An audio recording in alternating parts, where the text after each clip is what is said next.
Arrived at Cologne airport, the American envoy who helped draft the terms was waiting in a car at the airport steps. The two men conferred on the drive into the city. There was little to say. Mr. Ahtisaari confirmed that the Serbs had accepted the proposals unchanged. It was, he told them candidly, the best offer they were going to get. The German Chancellor waited with an effusive greeting. Peace, he said, was very close. We have to make sure it doesn't slip through our fingers. President Ahtisaari said the bombing could now stop within a very few days, but that depended on how quickly others did their work. Bear with me if I'm not jumping here with enthusiasm, because there's a lot of hard work that needs to be done, but I believe that, as I said, that the first step in building peace has been made. Throughout the day, the European leaders had waited anxiously for news.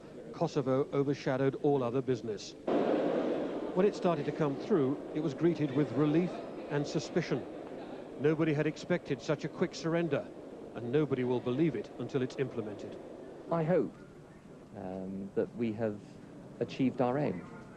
We've got to make sure, as I say, it's now put through. But I think the cause that we have was a just cause. I think we were right to take the action. And the moment of fulfillment for me will be when those refugees cross back over the border and can get back to their homeland. The Prime Minister met representatives of the Kosovo Albanians here. For them, there are obligations as well as advantages in the agreement. The Kosovo Liberation Army will have to disarm. NATO will have to make sure they do. Over the next few days, there'll be a great deal of selective quoting from this agreement as everybody tries to put the best possible gloss on the outcome. But it certainly looks as though NATO has got just about everything it wanted. The plan calls for the Serbs to withdraw all their forces from Kosovo, for an international force to move in with NATO in a fundamental role.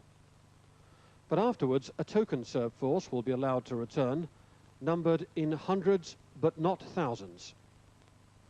NATO bombing will stop only once Serb forces, beginning with their anti-aircraft batteries, are observed to be withdrawing.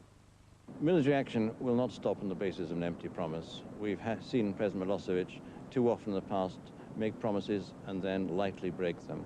The military action will stop when we see he is serious by taking action to carry out the agreement.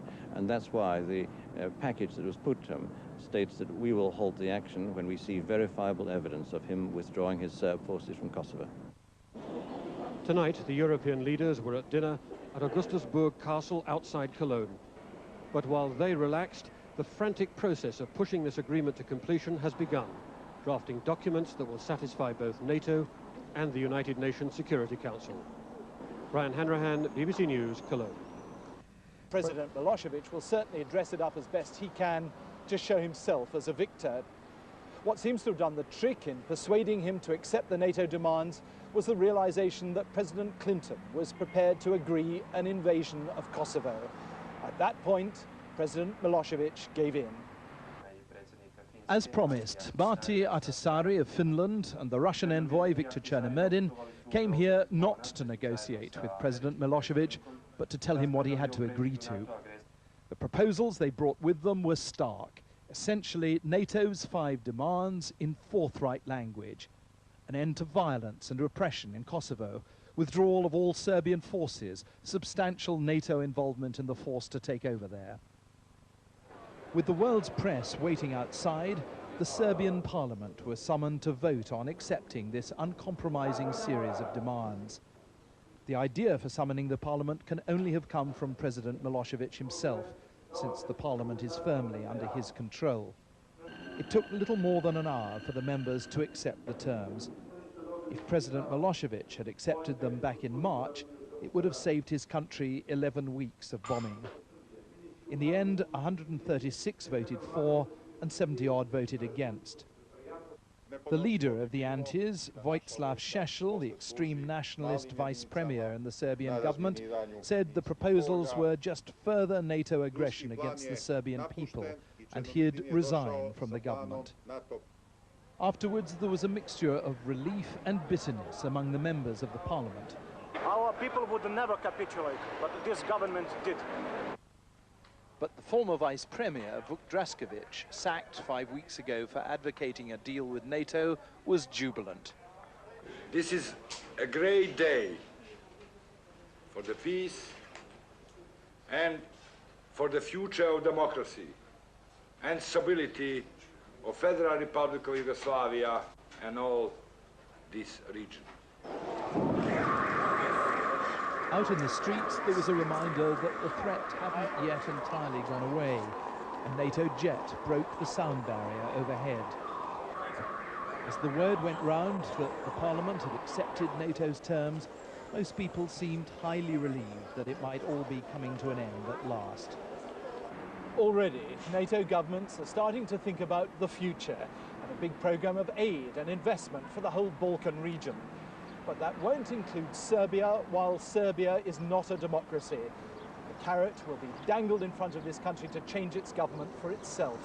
And tonight, there are plenty of people here who are reflecting on the fact that every single crisis President Milosevic has got them into has ended with a worse agreement than he could have got at the start. John Simpson, BBC News, Belgrade. Belgrade is still under pressure. NATO fighter planes are now using this airbase in Turkey to launch airstrikes. And this afternoon, NATO was still pounding Serb positions in Kosovo. It may be in its final days, but the Allies' air campaign has not been called off yet.